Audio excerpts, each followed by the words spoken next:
Hey, what's up? It's Jim, and today I'm going to talk about the film The Kingdom of Dreams and Madness. This is the Studio Ghibli documentary. I think somewhat doing a review of this is a little silly because I think if you're into Studio Ghibli, you will absolutely see this film and probably see this film several times. And there's nothing that's going to stop you from doing that. And there's very few documentaries that really show the production process of animation the way this film does. The director of this film, Mami Sugnada, was given full access to Studio Ghibli for 1 year. And when you hear that phrase, all access to Studio Ghibli, and at the time it was 2012, Miyazaki was working on The Wind Rises, and Takahata was still working on The Tale of Princess Kaguya. There was a lot of things about Studio Ghibli I really did not know before viewing this film. I didn't know Miyazaki and Takahata worked at different offices that were in different locations, that they didn't really see each other on a daily basis. When they saw each other, it was very rare. And also, I didn't quite know their relationship was as antagonistic as it was. But I think also that it's really just about Miyazaki and The Wind Rises. Takahata is barely in this film. He's on the poster for some reason, which makes like no sense. And I understand you couldn't have Studio Ghibli without Takahata, but this is really about the making of The Wind Rises, while also following the main producer and the guy who runs the day-to-day business side of it, Toshio Suzuki, who's produced all the Studio Ghibli films and is kind of the head of Studio Ghibli, running the merchandise meetings and things of that nature. You really get to see him a lot. I don't know as much about him because he's more behind the scenes, kind of running the day-to-day stuff, promoting Studio Ghibli throughout Japan, while Miyazaki and Takahata are working on their films. You really got a sense of the production facility, at least that Miyazaki usually works in, and those offices and what those offices are like. And I think that's one thing the director Mami Sugnada really got very well, is that I really felt like I was part of that production. She probably knew from the subject matter that people would watch this no matter what kind of film she turned in. She doesn't rely on that too much. I've always felt that's kind of a problem with documentary in general. They rely too much on subject matter. They know people are going to see this because of that, but they're not as interested in the filmmaking. And for the most part, she makes a really solid making of documentary. You really feel like you understand how they make films at Studio Ghibli, how Miyazaki writes the film with a storyboard, not a script, how when they begin working on the film, they'd worked on the film 2 years before he had finished making the storyboard for The Wind Rises, before he came up with the ending. I felt like I was really at home in that facility, very detailed, not in a cold way, in a very warm way. And I think Miyazaki, you really get his personality and how he's both a teacher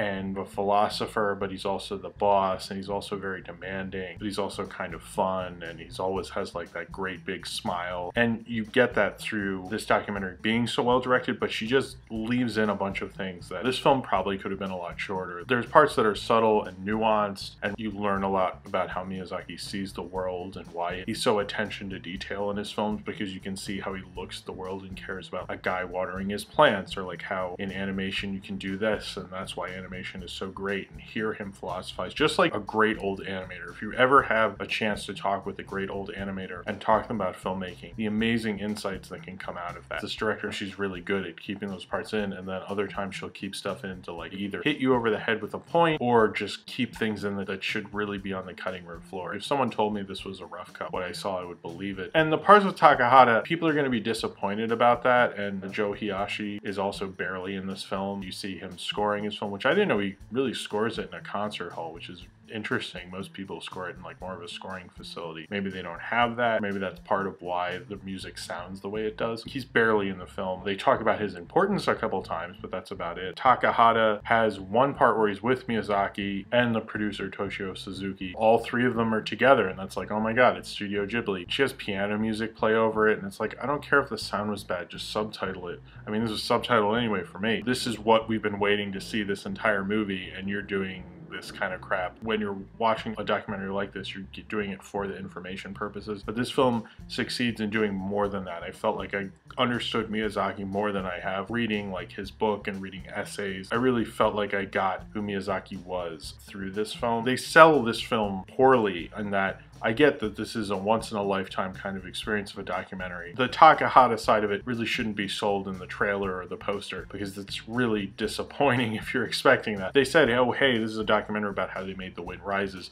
That would be more accurate. So if you're going to see it, I would say see it for those reasons. I've seen as many documentaries and things about animation that you can possibly find. Most of it is more information-based, but I think this film gives you more of the feel of the man and the people he works with, who I don't know their names. You know, I don't understand how important important they are. The girl that works right next to him, I think he officiated basically her wedding. He really loves working with her, and she seems like a great person, and I had never heard of her before. I didn't know Studio Ghibli had a cat that lived on the premises, which is a really cute cat, and obviously I like cats. Obviously, right? It gives you a sense of their day-to-day lives and how they are at Studio Ghibli. Now, the thing that's kind of hanging over this film, and it's not overtly mentioned, there's kind of like two spirits lurking over this film. One is Takahata, because they talk about him a lot, and how Miyazaki hates him and also loves him and knows he's a genius at the same time. The specter of that Studio Ghibli was going to end being really a studio where they had artists on salary, where they're trying to develop other directors. That never really happened for Studio Ghibli. It's not like Pixar where they're always developing new directors, or Disney. Really, this was a studio built by two different men, Hayao Miyazaki and Isao Takahata. Now that they're older,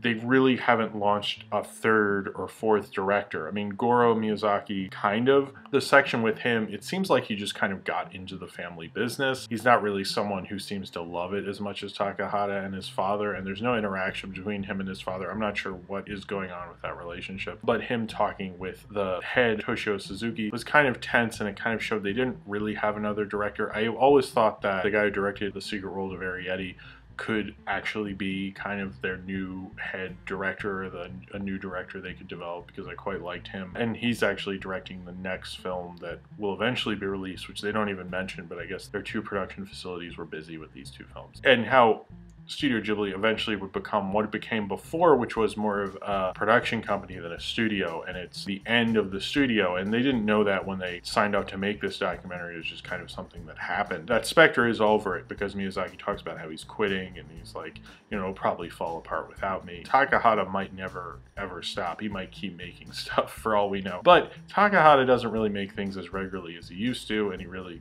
works over them, so they need other people to make things more quickly. Without Miyazaki there, and without other directors there, it's probably not going to work as well. And that's really unfortunate that that would happen to this studio. When you see a film about a director, it's about their entirety of their career. And this is kind of like the Hearts of Darkness, the Apocalypse Now documentary. It's about a certain period in a filmmaker's career and the studio's career, and it's such an amazing, great studio and one of the greatest animation studios of all time. And getting kind of the tail end of that and seeing like what it was like to work on The Wind Rises with him, and how emotional the process was for him, and they go into how his father worked on airplanes. I keep reading like, oh, you could see this even if you don't know Studio Ghibli, but first off, why would you? That's strange. And also, I think you should maybe watch The Wind Rises and The Tale of Princess Kaguya. Probably anyway, because they're both really good movies. More so The Wind Rises. But also because you would have The Wind Rises spoiled for you. I think if you had a love for it, you could understand like when they're cutting to Totoro dolls and Cat Bus dolls and all the merchandise they have around there and quick things they reference. There's not a lot of film clips in there, so there's no way you would see the Kingdom of Dreams and Madness and go, oh, I have to see all the Studio Ghibli movies.